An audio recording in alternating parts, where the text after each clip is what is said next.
नवदुर्गा पाठ चौथा अध्याय प्रारंभ। महर्षि बोले, उस दुष्टात्मा परम बलशाली महिषासुर और उसकी सेना को देवी ने मार डाला। तब समस्त इंद्राणिक देवगण प्रसन्न हो सिर और मस्तक झुकाकर भगवती की स्तुति करने लगे। जिन भगवती की ही शक्ति से यह संपूर्ण विश्व उत्पन्न हुआ है और जिनकी समस्त देवता और महर्षिगण पूजा करते हैं, ऐसी जगदम्बिका को हम भक्तिपूर्वक प्रणाम करते हैं। वह हमारा कल्याण करें।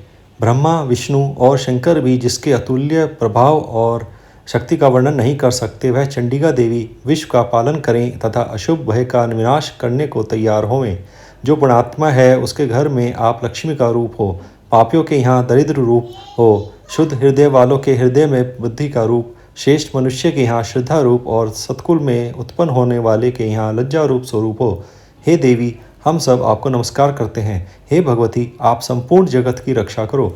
आपके इस अचिंत्य रूप का, असुरों के संहार करने वाली शक्ति का तथा युद्ध में असुरों के साथ आपके अनेक प्रकार के चरित्रों का हम किस भांति वर्णन करें। आप त्रिगुणमयी होते हुए भी सारे संसार का हेतु हो। आप में दोष नहीं ज्ञात होते। ब्रह्मा, विष्णु और महादेव भी आपका पार पाने में असमर्थ हैं। आप ही सबका आश्रय हो। यह संपूर्ण विश्व आपका ही प्रशमांत है। आप ही अव्यकृत तथा परम प्रकृत आदि शक्ति हो। हे देवी, समस्त यज्ञों में मंत्र रूप आपका नाम उच्चारण कर हवि होने से संपूर्ण देवता तृप्त हो जाते हैं। वह स्वाहा रूप आप ही हो।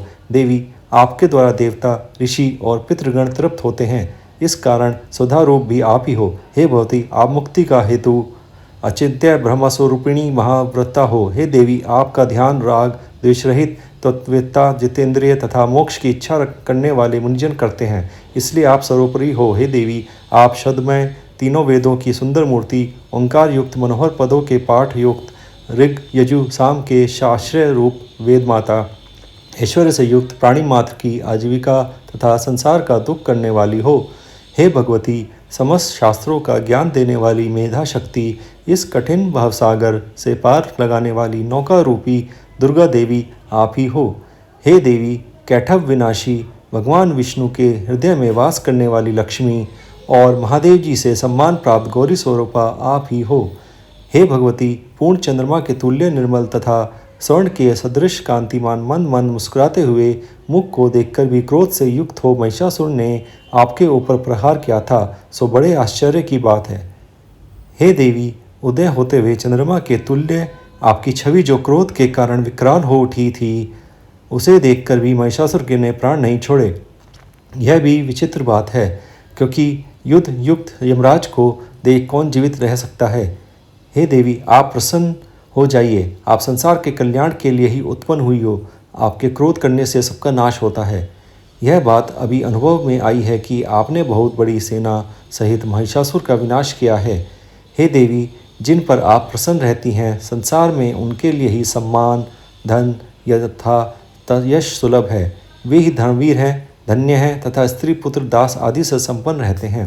हे देवी, आपकी कृपा से पुण्यशील पुरुष सदैव धर्म कार्य क्या करते हैं और मृत्यु के बाद उन्हें स्वर्ग प्राप्त होता है।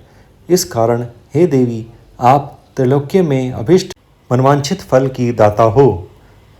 हे दुर्गे देवी, दुखी मनुष्य के कारण स्मरण करने पर आप उनका संपूर्ण भय दूर कर देती हो। स्वस्थ पुरुषों के स्मरण करने पर उनको उत्तम बुद्धि देती हो। दरिद्रा के दुख और भय को नष्ट करने वाला तुम्हारे अलावा और कौन है, जिसका चित्त दूसरों के उपकार करने के लिए दया से परिपूर्ण है। हे देवी, इन असुरों को मारने से संसार में सुख हो और ये असुर नरक में रहने के निमित्त भले ही पाप करते हों, परंतु युद्ध में मरकर ये स्वर्लोक को प्राप्त करें, इसलिए आप इनका वध करती हो। हे देवी, संपूर्ण दैत्य आपको देखने मात्र से ही भस्म हो जाते, किंतु शस्त्र के प्रहार से असुरों को स्वर्ग मिलेगा। इस प्रकार शत्रुओं के लिए भी आपके कितने श्रेष्ठ विचार हैं। आपकी तलवार की उग्र प्रभा से और त्रिशूल के नोक की चमक से उन राक्षसों की आंखें फूट गई, इसलिए कि किरण सहित चंद्रमा के सदृश आपका शीतल मुख होने उन्होंने देख लिया था। हे देवी, आपका शील दुराचारियों के दुराचार को दूर करने वाला है और उसकी समता नहीं है, और आपका स्वरूप अविचिंत्य है। आपका वीर्य पराक्रम देवताओं के बल और पराक्रम के हरण करने वाले असुरों का नाश करने वाला है। इसी तरह शत्रुओं पर आपकी की हुई कृपा प्रत्यक्ष है। हे देवी, शत्रुओं को भयभीत करने वाला एवं आपके समान सुंदर स्वरूप और कहाँ है। हृदय में दया परंतु युद्ध में कठोरता, यह बातें त्रिलोक्य में आप ही में दिखाई देती हैं। आपने युद्ध में शत्रुओं को मार करके तीनों लोकों की रक्षा कर उन असुरों को स्वर्ग पहुंचा दिया है और उन्मुक्त असुरों में हमें निर्भय कर दिया है।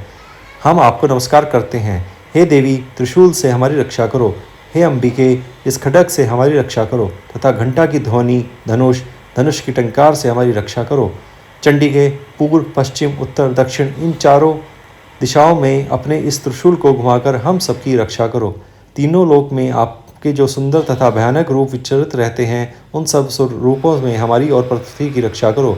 हे अंबिके, आपके कर कमलों में खड्ग, शूल, गदा आदि शोभित है, उन सब से हमारी रक्षा करो। ऋषि बोले, जब देवताओं ने जगदम्बा श्री दुर्गा देवी की नंदनवन के सुंदर पुष्पों तथा सुगंधित धूपों से पूजा और स्तुति की और भक्ति भाव से सुगंधित धूपों से पूजन किया, तो देवी ने प्रसन्न होकर देवताओं से कहा, हे देवताओं, तुम लोग मनोवांछित वरदान मांगो। देवता बोले, आपने सब कुछ कर दिया, अब कुछ भी अवशिष्ट नहीं है। हे मातेश्वरी, आपने हमारे बैरी महाशासुर का नाश कर दिया, इस पर भी आप यदि हमें वरदान देना चाहती हो तो हे भगवती, आपत्ति के समय जब जब हम आपका स्मरण करें तब तब आप दर्शन देकर हमारे दुखों को दूर करना। और हे सुमुखी, जो कोई भी आपका स्मरण करे उसको धन, ऐश्वर्य, स्त्री, संतान आदि से परिपूर्ण करना और हम सब पर सदैव प्रसन्न रहना। ऋषि बोले, हे राजन, देवताओं ने समस्त जगत तथा स्वकल्याण के लिए जब इस तरह प्रसन्न कर लिया तो भद्रकाली देवी ऐसा ही होगा, इस प्रकार कहकर अंतर्ध्यान हो गई। हे राजन, समस्त जगत का कल्याण करने वाली भगवती जिस प्रकार समस्त देवताओं के शरीरों से उत्पन्न हुई थी, वह सब मैंने आपसे कह दिया। फिर पार्वती जी के शरीर से जगत की रक्षा और देवताओं का कल्याण करने वाली देवी कैसे प्रकट हुई, वह सब कथा मैं तुमसे कहता हूँ, जो इस प्रकार से है, तुम ध्यानपूर्वक सुनो। इति श्री मार्कंडेय पुराण के देवी महात्म्य शूद्र स्तुति नामक चौथा अध्याय समाप्त। वीडियो को लाइक कर देना, चैनल को सब्सक्राइब कर देना। जय माता दी दोस्तों।